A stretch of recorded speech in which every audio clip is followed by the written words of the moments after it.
Hello and welcome back to Cars of Glasgow, and today we're going to be taking a look at the 2020 Subaru Forester E-boxer in premium trim, so stay tuned for this video.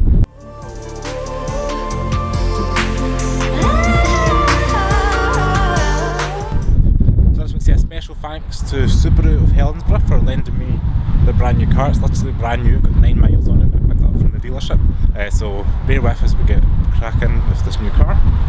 So anybody unaware, the Forester's earned a reputation as a dependable four-wheel drive kind of farm car. The four-wheel drive system's been very handy for people like vets, anybody living in a country lane, those kind of things.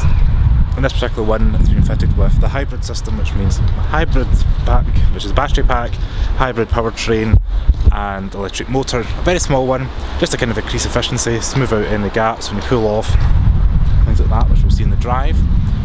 So this has been the new Forester. We've got the updated and latest front nose of the Subaru. We've also got the daytime running lights that we've seen in the Vorg in the previous video.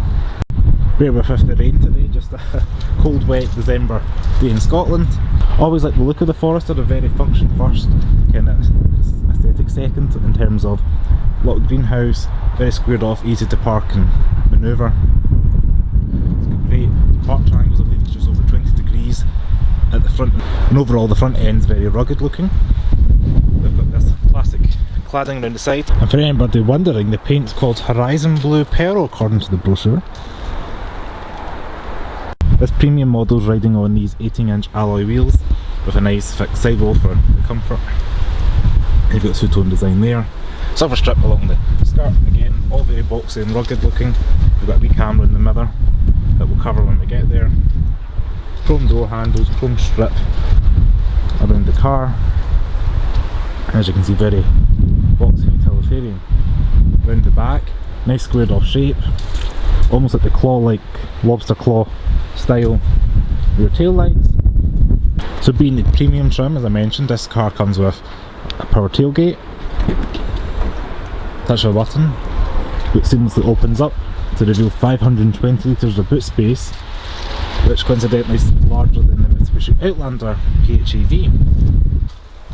Like what Subaru have done here, nice flat squared off area, loads of tie down hooks, got a wee charger port there, power cord even, like so, more tie down hooks there, a little bit of storage underneath. Very handy, practical car.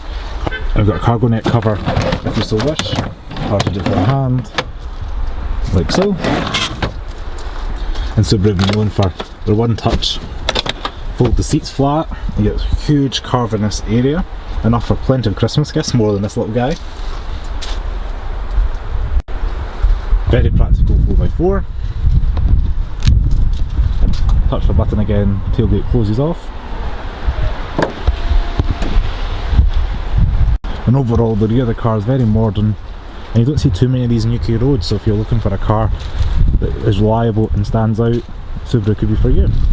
So we'll go ahead and jump in the car. Another E-boxer sign in the car, the side of the car there. So you open the door, created with a mesh of plastic and leather.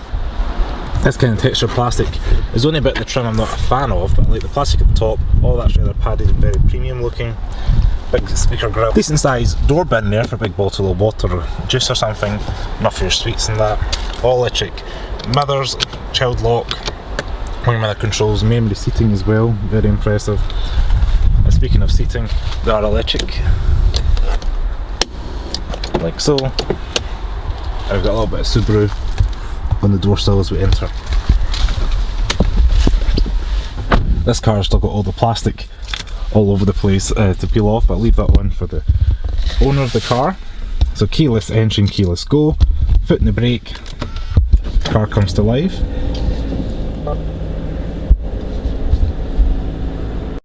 So when you first get into the Forester, the first thing I take away from it is how light in the area it is. A lot of greenhouse, low belt line for the door, so it means more glass. View out, the sunroof definitely helps, very large. Everything very light and airing here, which is very good, as I mentioned, miserable Scottish day. Interior quality I was impressed with as well. You've got a nice full leather looking stitched dashboard, some rubberised material there, a lot of textures going on, but they've really done the most to make it look in full premium. The leather wrapped steering wheel feels nice and chunky. It's even heated at a touch of a button down there, which is nice for a winter's day. Everything's heated. We've even got heated seats here. We've even got heated mirrors.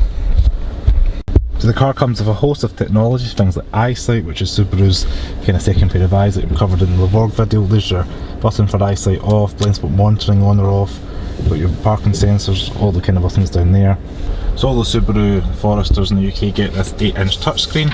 It's very fast, very responsive, and it all comes with Apple CarPlay and Android Auto included in the base trim. If you go for the higher premium model, you do get your sat nav. But other models, you get your standard thing for your phone, your radio, etc. Sound system in the car is pretty good as well.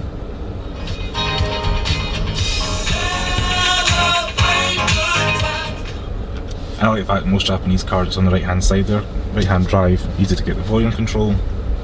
Everything's logically laid out. As you can see, very fast and responsive. It's a plus for Subaru. Might look a bit gimmicky, some people have commented and said it looks a bit too chintzy being all the graphics, but I quite like how it's doing its own thing, it's different. The main thing is it's going to be a reliable Japanese system, and that's the main thing you want to take away as people buy these cars and own them for years and years. Got a top screen up here that does a magnitude of things. You can see that right now it's telling me climate control temperature. We've got the battery charge in there. As I mentioned, car's done 10 miles, so it's not the chance to fully charge up. We get a lot of information in that screen there. One of my favourite things is if you put it into reverse, it becomes a camera on the side there. So it means you can't curb your wheel when you're parking. It's quite a nice little feature. Down below, climate controls, hazards, things like that, all touch of a button, all gloss black, which might leave some fingerprints, but it looks good when it's new. Fan speed, temperature, touch of a button, nice and easy. Heated seats, a little bit of storage under there for phones or wallets. All these e-boxers go through a CVT transmission. Very simple, down for drive, neutral, reverse and park. And then just below that we've got all this information here for handbrake, automatic vehicle holding, which means we stop at a set of lights or something, it holds the car. Here we've got the exciting to turn it to different modes. So there's your snow and dirt mode, and on the right, snow and mud. And storage there for cups again, like we've all got little clips there to hold the bottles and cans in there. Little tray in here lined with the fuzzy stuff so things not going to rattle around, which is decent. Another wee charger port in there, and the armrest itself, leather wrapped. As you can see, gauges are nice and easy to read, analog and a blend with the digital display in the middle. Ignore the 4.9 miles per gallon at the moment. It's just the car's got 10 miles on it and we're still running it in. It'll be closer to the plain 58 miles per gallon when it's over 1,000 miles. Heated steering wheel has been on for a while now and it's gorgeous. Nice to heat my hands up. Whole host of features on the premium trim. So you find it lane departure warning, adaptive cruise control, all that's controlled over here. Audio controls on the left, and we can set your little display in the middle there. Down here. Yeah, but I quite like having it on there, miles per gallon. And on the right hand side, all your other gadgets like opening your boot, turning the traction control off, parking sensors, just turning that Subaru's eyesight on and off. And anybody who's new to the channel and not seen a Subaru before, Subaru Eyesight's a safety system that they have, so it acts as a second pair of eyes on the road to maybe protect you against running somebody over, things like that. So have a look at the glove box, wouldn't be a video without it. And here it's softly damped, large enough, not lined with fuzzy stuff, just scratchy plastic, but it is huge and definitely useful for anybody storing their sweets and their things they might need. And even as you can see, the dash itself, very attractive design, a lot going on, but something for the eye to look at, quite like it.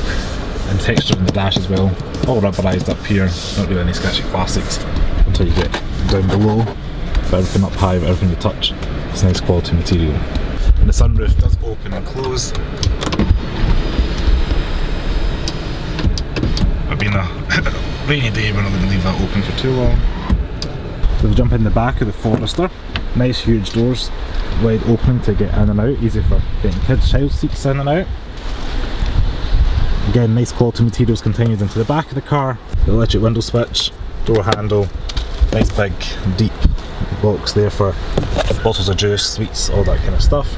As you can see, seats folded from earlier on, fold up, a touch of a Nice easy with one hand. We've got plenty of room in here for 3 adults.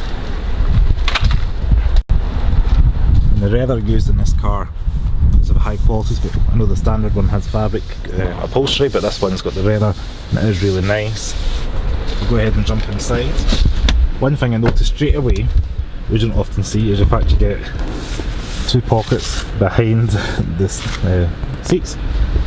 So that was stitched there, so you could have something maybe like your phone there, something slightly bigger, maybe like a small iPad, and all your maps or whatever you want there. It's quite a nice touch that Subaru have given you all this extra storage. So you join me in the back of the Forester. Plenty of shoulder room, I'm 5'11", plenty of headroom. What I'm most impressed with is the fact we've got ample knee room. The driver's seat set up for my driving position, and I can reach out, plenty of knee room, very impressive. That boxy shape on the outside definitely helps the inside of the car.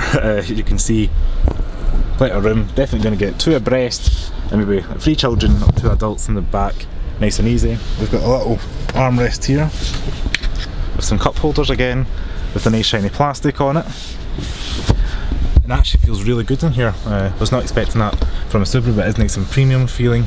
Nice quality materials. Got a little dome light up here as well. And the sunroof isn't at all impeding my headroom, so if you're wondering about that, definitely don't worry about that. In the back of this premium spec Forester, we've also got heated rear seats, which is quite nice. We've got some vents there, and then we've also got a little bit of charging there. As you can see, 2 USB, so your kids would be happy charging up their devices.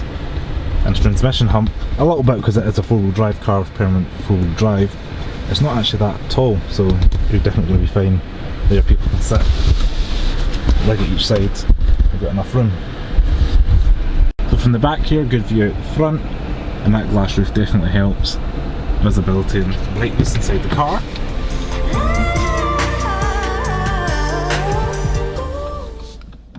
So you join me inside the Subaru Forester E-boxer,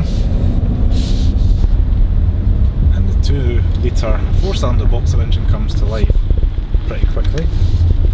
It's naturally aspirated, so in this configuration it produces about 150 brake horsepower and about 190 pound-feet of torque. So around town we're just going over some speed bumps there, which I always seem to choose the worst roads to drive on when I'm coming through here. Comfortable.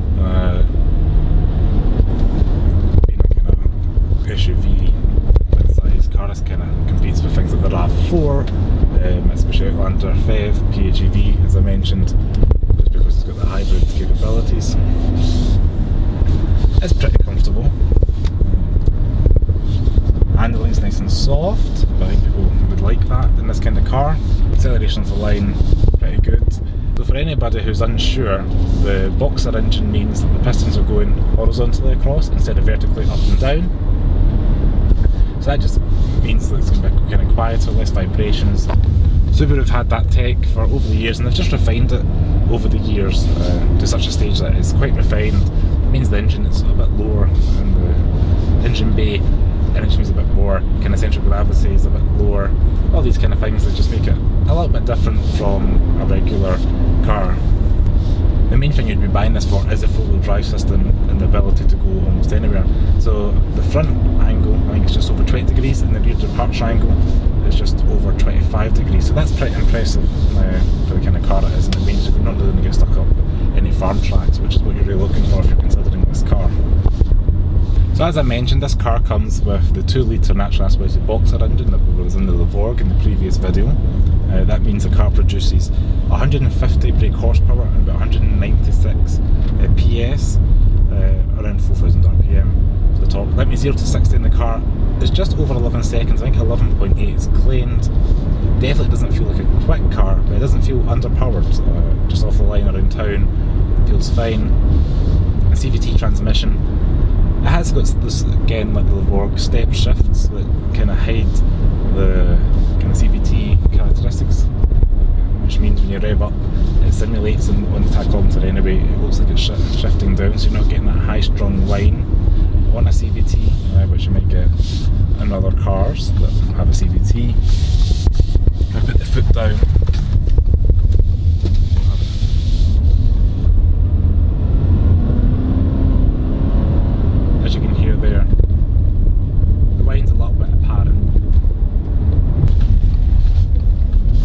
wise, great, nice and direct.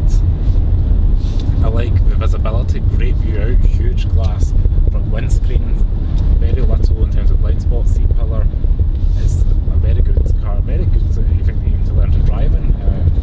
This kind of car, unlike most cars that maybe, as I mentioned, style over function.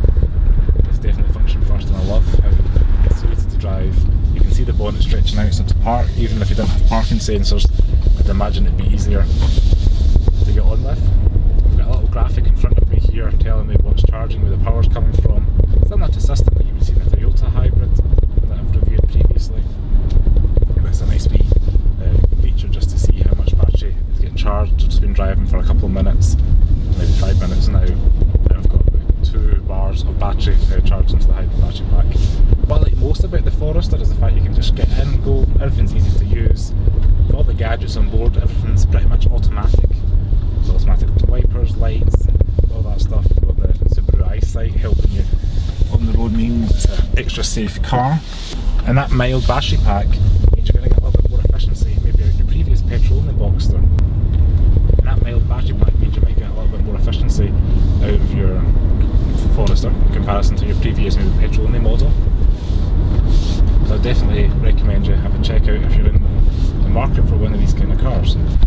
So I just want to say thanks very much for watching the Subaru Forester E-boxer video. If you like this video, please give me a thumbs up, subscribe to the channel below, comment below if you've got any questions, and also a special thanks out to Subaru Helensburgh who lent me the brand new car. I'm the first person to drive it and I feel very honoured to be given the keys to such a nice car. So thanks very much for watching, and I'll see you next video. Ciao!